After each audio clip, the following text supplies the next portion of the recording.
नमस्कार दोस्तों, ocean network में आपका स्वागत है। मैं हूं ओमकार चौधरी। अगले 48 घंटे बेहद महत्वपूर्ण हैं भारत के दृष्टिकोण से भी और रूस और यूक्रेन के युद्ध के लिहाज से भी और डोनाल्ड ट्रंप के कुल मिलाकर के कसौटियों पर खरा उतरने को लेकर के भी। ये कितना महत्वपूर्ण समय है, आप कुछ घटनाओं से अंदाजा लगा सकते हैं। प्रधानमंत्री के तौर पर नरेंद्र मोदी 12वीं बार कल सुबह लाल किले की प्राचीर से राष्ट्र को संबोधित करने जा रहे हैं। उधर कल ही अलास्का में डोनाल्ड ट्रंप की और राष्ट्रपति पुतिन की शिखर वार्ता होने वाली है और इसमें यूक्रेन महत्वपूर्ण मुद्दा रहने वाला है। सबकी निगाहें अलास्का पर भी टिकी होंगी और सबकी निगाहें लाल किले पर भी टिकी हुई होंगी, क्योंकि प्रधानमंत्री नरेंद्र मोदी क्या बोलते हैं, जो कुछ डोनाल्ड ट्रंप ने किया है उसको लेकर के बोलते हैं या नहीं बोलते हैं, संकेतों में बोलते हैं या खुल करके बोलते हैं। क्योंकि इस बीच एक खबर और भी आ रही है और खबर ये है कि सितंबर को जो यूएन असेंबली का आम सेशन होने वाला है उसमें प्रधानमंत्री अमेरिका जा सकते हैं। बल्कि खबर तो ये भी चलाई है कुछ मीडिया हाउसेज ने कि वो डोनाल्ड ट्रंप से मुलाकात भी कर सकते हैं। अमेरिका जा रहे हैं। आमतौर पर जो यूएन असेंबली का सेशन होता है वो न्यूयॉर्क में होता है और आप जानते हैं कि जो राष्ट्रपति हैं वो वाशिंगटन में होते हैं। तो क्या न्यूयॉर्क से वो वाशिंगटन जाएंगे उनसे मुलाकात करने के लिए? कोई मुश्किल काम तो नहीं है, लेकिन ये देखना होगा कि राष्ट्रपति पुतिन और डोनाल्ड ट्रंप के बीच में जो अलास्का में ये बैठक होने वाली है, ये ट्रंप की उम्मीदों पर खरा उतरेगी या नहीं उतरेगी। इसके विफल होने और सफल होने के प्रभाव अलग अलग होने वाले हैं। अगर ये विफल होती है तो डोनाल्ड ट्रंप ने एक दिन पहले ही ये एक खुली धमकी दी है रूस को, राष्ट्रपति पुतिन को, कि इसके बड़े गंभीर परिणाम होंगे। यानी वो ये जो शिखर वार्ता होने वाली है इसको हर हालत में सफल होते हुए देखना चाहते हैं। उनका कहना ये है कि अगर ये वार्ता सफल रही और राष्ट्रपति पुतिन की तरफ से सकारात्मक संकेत मिलते हैं तो एक और वार्ता बहुत जल्दी होगी जिसमें यूक्रेन के राष्ट्रपति जेलेंस्की को भी शामिल किया जाएगा। अब वो एक और वार्ता होगी या नहीं होगी ये इसके ऊपर डिपेंड करता है कि अलास्का की इस बैठक में डोनाल्ड ट्रंप के हाथ में क्या है, वो क्या ऑफर कर सकते हैं राष्ट्रपति पुतिन को। क्योंकि पुतिन पहले ही स्पष्ट कर चुके हैं कि यूक्रेन के जितने इलाकों पर, जितने शहरों पर अब तक रूस का कब्जा हो चुका है वो उनको नहीं छोड़ेंगे। क्या जेलेंस्की इसके लिए तैयार हैं और क्या डोनाल्ड ट्रंप तैयार हो जाएंगे इन सारे शहरों को रूस को देने के लिए, और क्या उसके लिए जेलेंस्की तैयार होंगे? इसमें बहुत सारे लेकिन किंतु परंतु हैं। और अगर ये वार्ता विफल होती है तो ट्रंप का कहना है कि मैं बहुत सारे सैंक्शंस लगाऊंगा, बहुत सारी कार्रवाइयों का सामना करना पड़ेगा रूस को और उसके मित्र देशों को जो उससे ईंधन खरीद रहे हैं या हथियार खरीद रहे हैं। यानी उनका इशारा भारत की तरफ है। तो मोदी जी अगर सितंबर में अमेरिका जाएंगे तो ये इसके ऊपर डिपेंड करता है कि वो राष्ट्रपति ट्रंप से मिलेंगे या नहीं मिलेंगे।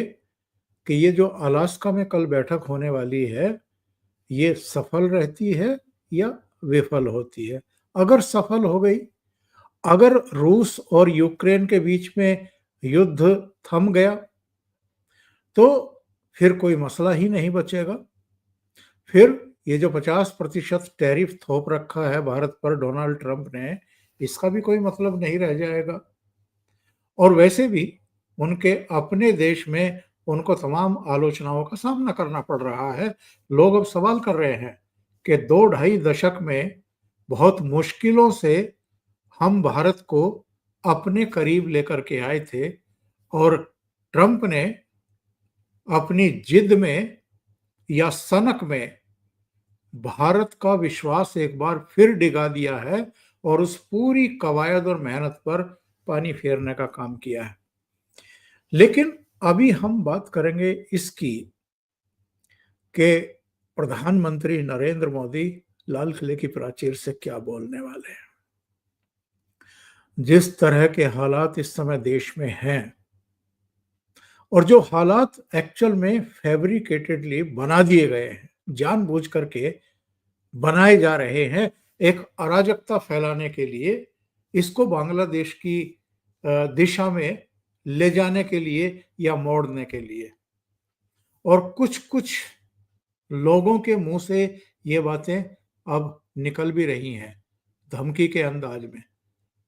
लेकिन कई बार मुझे लगता है जो इस तरह की धमकी देते हैं, जैसे मनोज झा ने एक इंटरव्यू देते हुए बांग्लादेश और उसके चुनाव आयोग और शेख हसीना और तख्ता पलट और वहाँ के वातावरण का जिक्र किया है, संकेतों में किया है। इससे पहले सलमान खुर्शीद ने भी कुछ इसी तरह की बात कही थी कि ऐसे हालात कभी भी बन सकते हैं, दिल्ली में भी बन सकते हैं, फला जगह भी बन सकते हैं। ये या तो भारत को समझ नहीं पाए हैं और हमारी सेना को, हमारी सेना के कुल मिलाकर के पराक्रम को, उसके नेचर को, उसके चरित्र को, और शायद ये प्रधानमंत्री नरेंद्र मोदी को भी नहीं समझ पाए हैं, उनकी सरकार को भी नहीं समझ पाए हैं।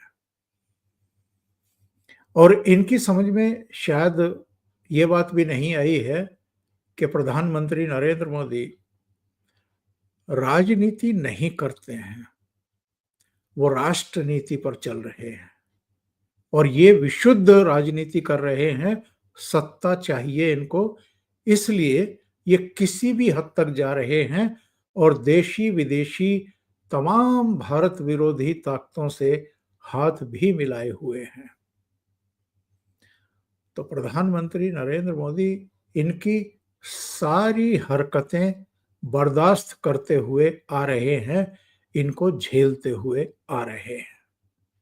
अभी हाल फिलहाल की अगर बात करें तो जिस तरीके से एक स्पेशल ड्राइव चलाया गया मतदाता सूचियों के सत्यापन का और शुद्धिकरण का बिहार में, उसका जिस तरीके से विरोध किया गया और फिर उसका एक तरीके से उसको जस्टिफाई किया खुद बेंगलुरु में 1-1.5 घंटे का वो प्रेजेंटेशन दे करके, और ये साबित करके कि कर्नाटक की एक विधानसभा क्षेत्र में ही इनके अनुसार बहुत सारे फेक वोटर बने हुए हैं या बहुत सारे पात्र जो वोट थे उनका नाम हटा दिया गया है।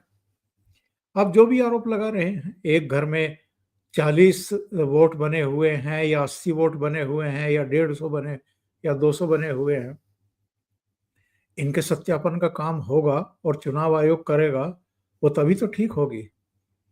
और अगर ये सारे देश में है तो सारे देश में ही एसआईआर की जानी चाहिए, जिसका ये लोग विरोध कर रहे हैं। एक तरफ कह रहे हैं कि अशुद्धियां हैं, गड़बड़ियां हैं, और दूसरी तरफ जब सुधार कर रहा है चुनाव आयोग, उसका विरोध कर रहे हैं। यानी ये एक्सपोज हो जा रहे हैं और जनता का विश्वास खो रहे हैं। लेकिन जिस तरह की अराजकता ये पैदा करने की कोशिश कर रहे हैं, उस पर और कुछ दूसरे मुद्दों पर जिन पर ये ऑलरेडी बहुत बुरी तरह एक्सपोज हो चुके हैं, ये जो मतदाता सूचियों के सत्यापन का काम है, ये जो घुसपैठियों के नाम बन गए आ गए हैं, उनके आधार कार्ड बन गए, उनके मतदाता पहचान पत्र बन गए, उनके राशन कार्ड बन गए, इसके शुद्धिकरण का काम अगर चल रहा है और ये विरोध कर रहे हैं, तो ये केवल राजनीतिक मुद्दा नहीं है, ये राष्ट्र की सुरक्षा से जुड़ा हुआ मुद्दा भी है। और जब राष्ट्र की सुरक्षा का सवाल आता है, तो प्रधानमंत्री नरेंद्र मोदी का 2014 का जब वो प्रधानमंत्री बने थे, तो वो जो शुरू के उनके भाषण थे वो भी याद आते हैं, जिसमें उन्होंने कहा था कि कुछ चीजों पर हमारी जीरो टॉलरेंस की नीति रहेगी। उनमें भ्रष्टाचार भी था, उनमें आपका जो वंशवाद है वो भी था। इसके अलावा काले धन के साम्राज्य के बारे में, नक्सलवाद के बारे में, आतंकवाद के बारे में, घुसपैठ के बारे में उन्होंने साफ तौर पर कहा था।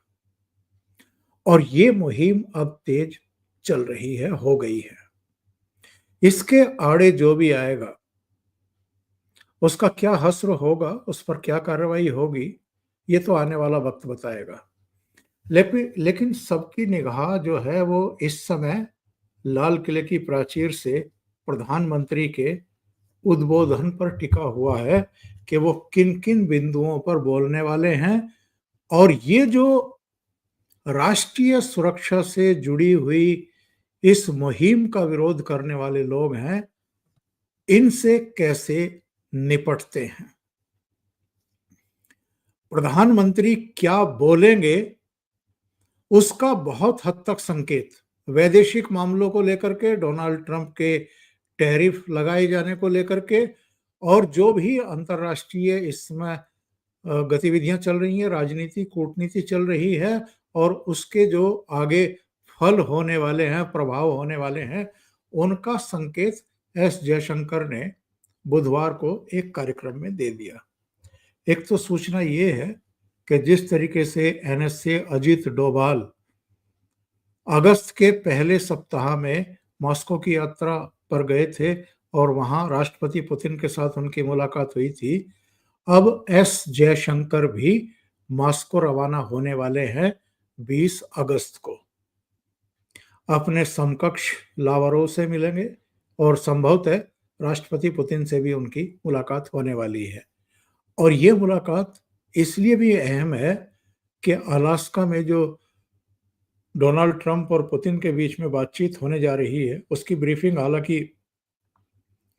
रवाना होने से पहले भी यूक्रेन के साथ जो इस समय युद्ध चल रहा है उसके बारे में पुतिन ने मोदी जी को फोन करके बताया था। और अगर एस जयशंकर इस मुलाकात के बाद मिलने वाले हैं तो बहुत संभव है वो उनसे भी चर्चा करें। और इन दोनों मीटिंग का एक्चुअल में मकसद ये था कि राष्ट्रपति पुतिन नई दिल्ली की यात्रा करने वाले हैं। कब करेंगे अभी इसका खुलासा नहीं हुआ है, लेकिन इस साल के अंत तक उनकी यात्रा हो जाएगी। तो इस यात्रा को कितना महत्वपूर्ण बनाया जा सकता है, कौन कौन से समझौते और हो सकते हैं, इन पर चर्चा हो रही है।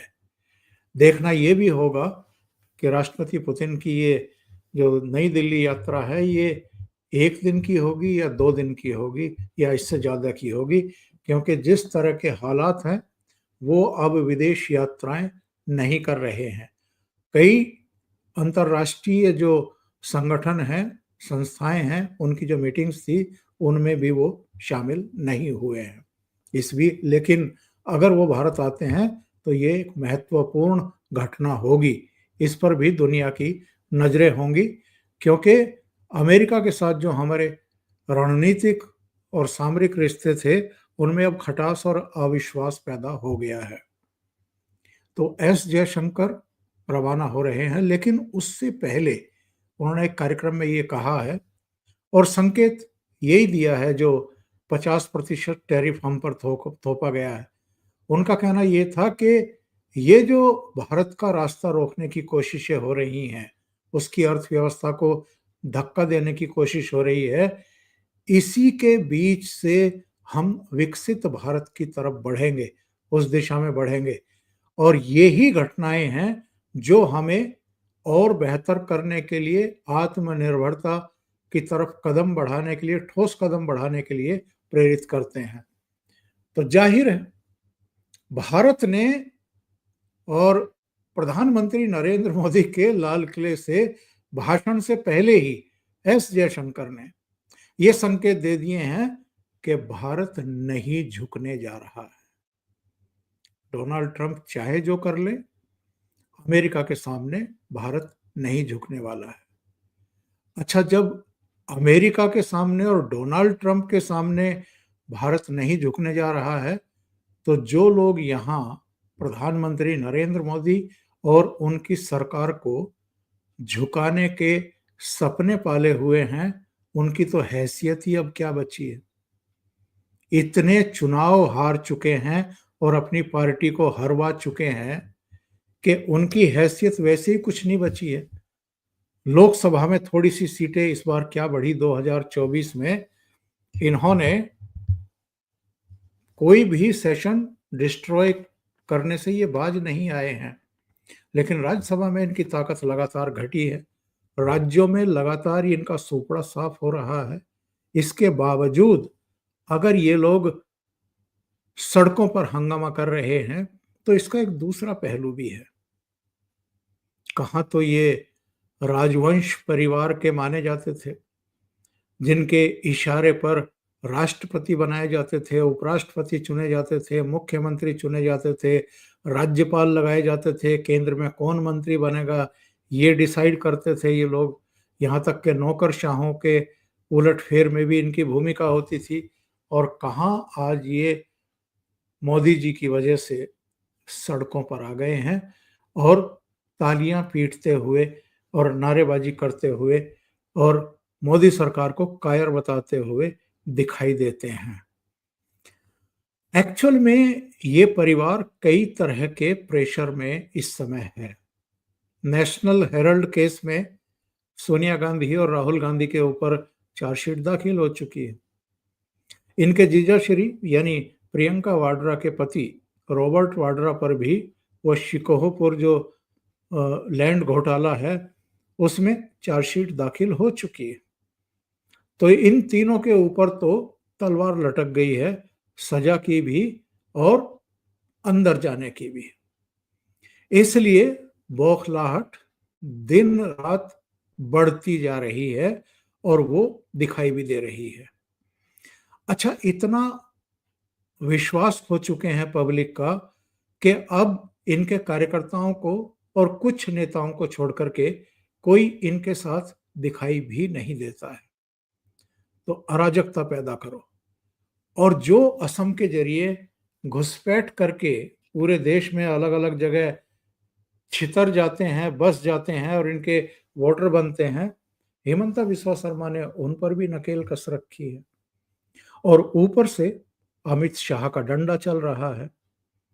तो इनको लग रहा है कि कुछ साल में ये पूरी तरीके से अप्रासंगिक हो जाएंगे और कहीं ऐसा ना हो कि कांग्रेस मुक्त भारत जो है वो दिखाई देने लगे। इसलिए ये हंगामा काट रहे हैं और सड़कों पर प्रदर्शन, धरने और तमाशा करते हुए दिखाई दे रहे हैं। तो सबकी निगाह कल की दो घटनाओं पर रहेगी, राष्ट्रपति ट्रंप और राष्ट्रपति पुतिन की अलास्का में होने वाली बैठक पर और प्रधानमंत्री नरेंद्र मोदी लाल किले की प्राचीर से क्या बोलते हैं, कौन कौन से विषयों पर बोलते हैं और जो यहाँ गदर मचाने की कोशिश कर रहे हैं, अराजकता फैलाने की कोशिश कर रहे हैं, बांग्लादेश बनाने का सपना देख रहे हैं, उन पर वो क्या बोलते हैं, इस पर सबकी नजर रहेगी। अभी के लिए इतना ही। बहुत बहुत धन्यवाद। अगर आपको ये चैनल और इसके कंटेंट पसंद आ रहे हैं तो लाइक करें, कमेंट करें, वीडियो को शेयर भी करें। अभी तक अगर आपने ये चैनल सब्सक्राइब नहीं किया है तो सब्सक्राइब कर लें, साथ में लगे बेल आइकॉन को दबा दें ताकि आगे आने वाले वीडियो और उनके नोटिफिकेशन आप तक पहुंचते रहें। बहुत बहुत धन्यवाद। नमस्कार।